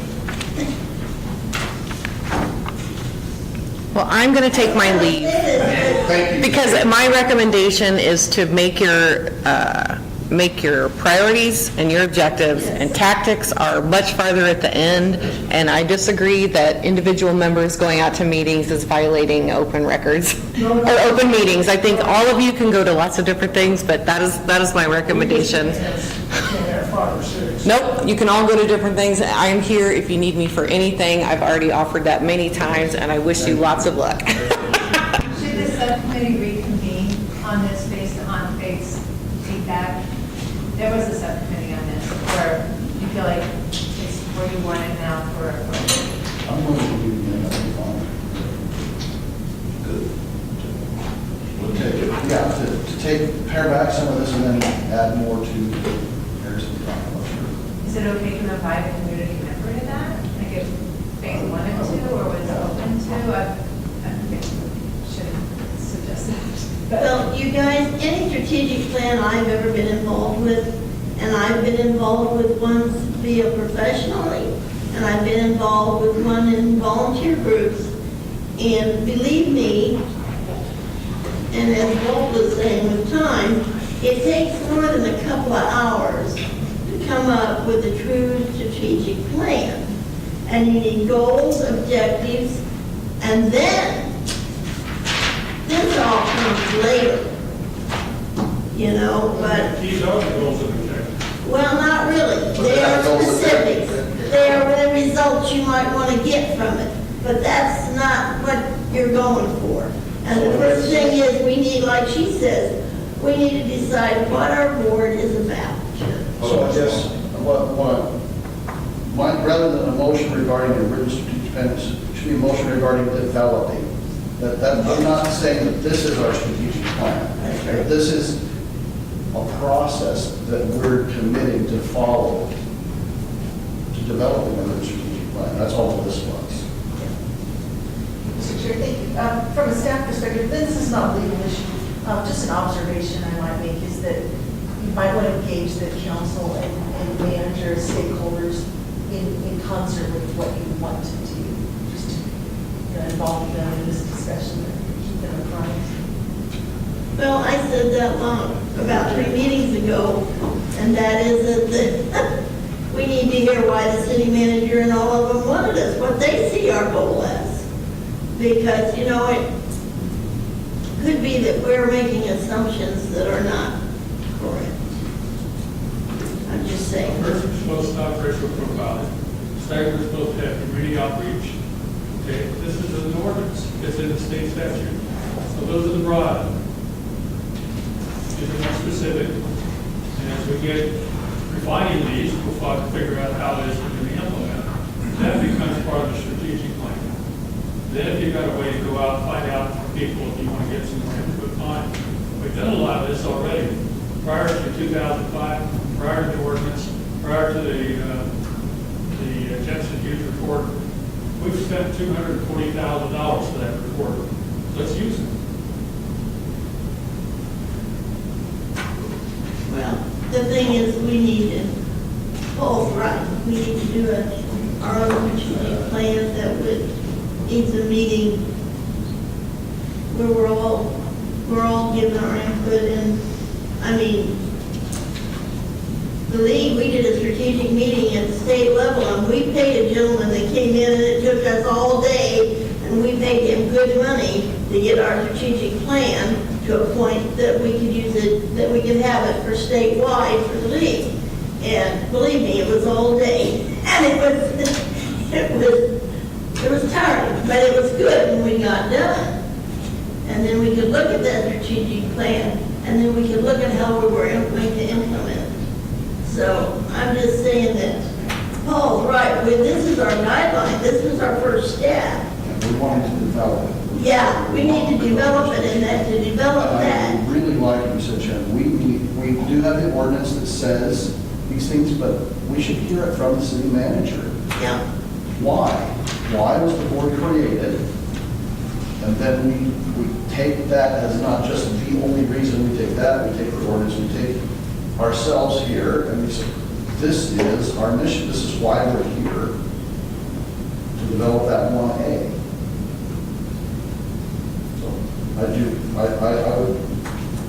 would like to meet again with a small group, so it doesn't have to be the city members of the board who are available to revise this, this motion, bring it back.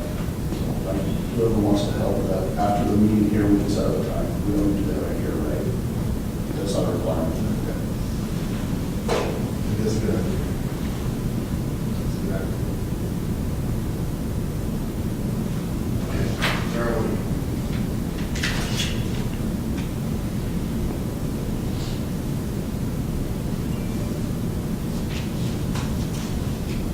Discussing the uses for recommendations. I think we've been doing that. Yeah, we have started that.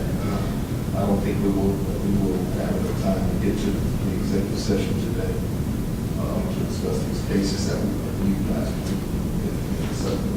I don't know, can we keep a forum past 6? I have to leave at 6. He's got to be considered. And then we don't have Did, the last time we met, last month, there was a case that we were still kind of not satisfied with. We're going to resume that one as well. Assuming we have a meeting where we just look at cases, would that be one of That them? will be one of the cases. That was the last case that was reviewed during July. 21 PSB 2678. Yeah. So that will be, taking that one up. I thought we would get that one. I had some concerns.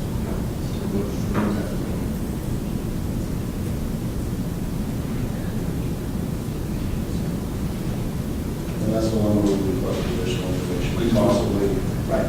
We can request additional. bring in people, not just all type of stuff.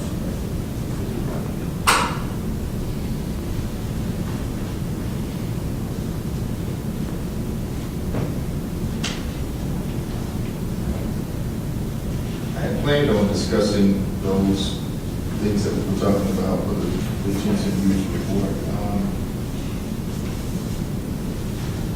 This meeting has kind of gone a little bit different than I had intended, but some good things are going to happen, I believe that. Moving forward. I said we move this to the next meeting where we actually discuss that, just number 7. I know some other people have some other things that they have to do, and they're not going to be here. Can I ask for an agenda item for the next meeting? Yes, you can. That the WPD will give us an update on when we'll review policy 605, because we need them to gather information on that, right? Yeah, we do. We're going to talk about that. We're going to talk about that. Reviewing that so that we can have that prepared for the next meeting as well.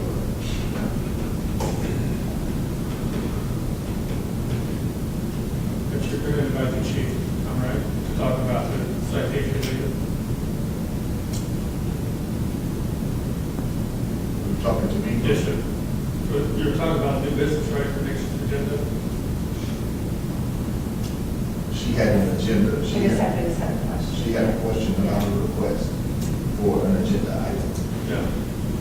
And so you asked the question and it was not a statement. So what are you asking? What are you saying?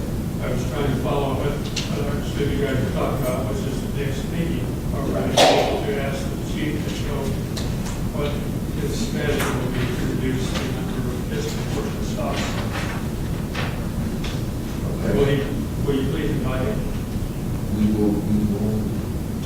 see about inviting the chief for the next meeting. Thank you, sir.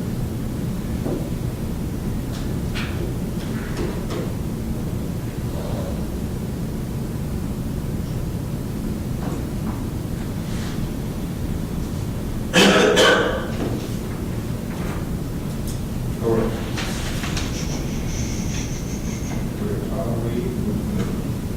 Table disputes, I'm going to do the executive session, any other business, you got to go. Anything else for agenda items for next time? Ideas, suggestions?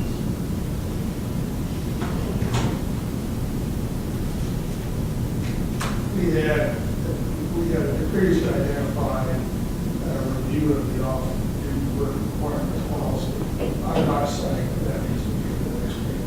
Okay. But we had identified that as an agenda item because it had some relevance to the controversy a few months ago. Okay. So that should be something on your list of things to do. Okay. Which policy is that, Jim? The off-duty work. Oh, off work from the others, right?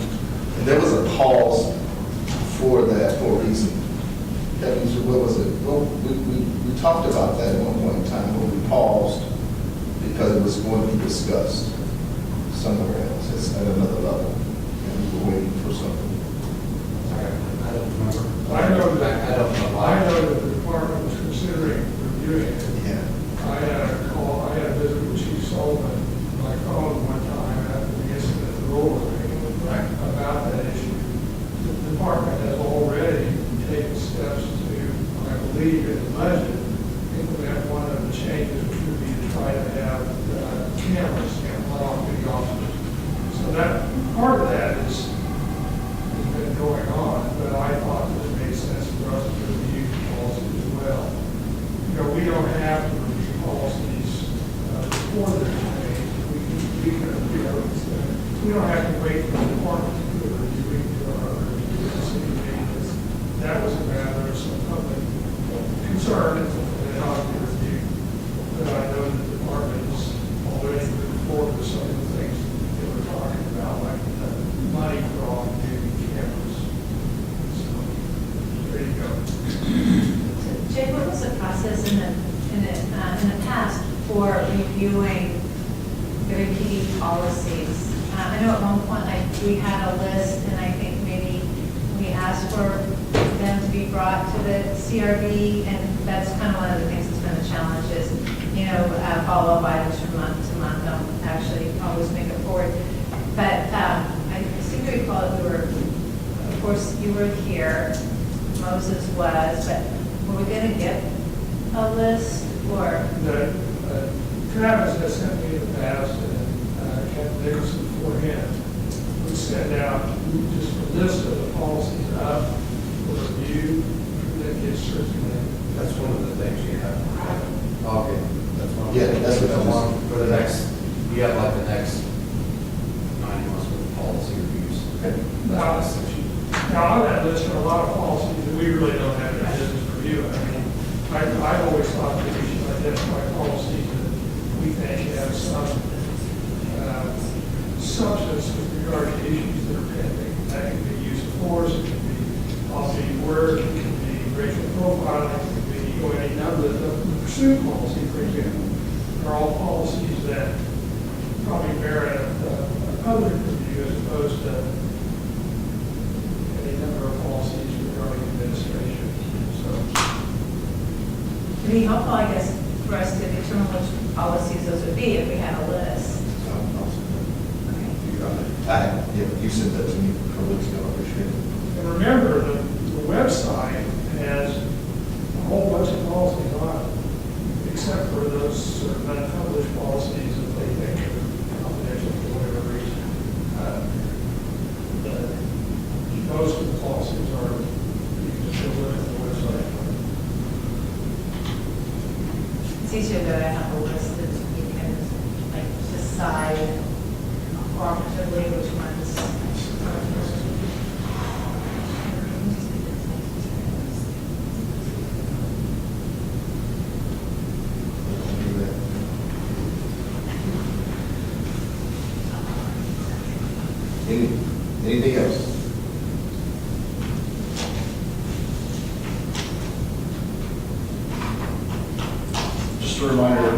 post it, yes, we separately, and just, we'll keep right after this, but set it at some time.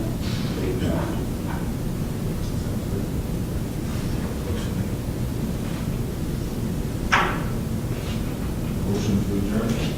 So moved. Second. Second. All those in favor?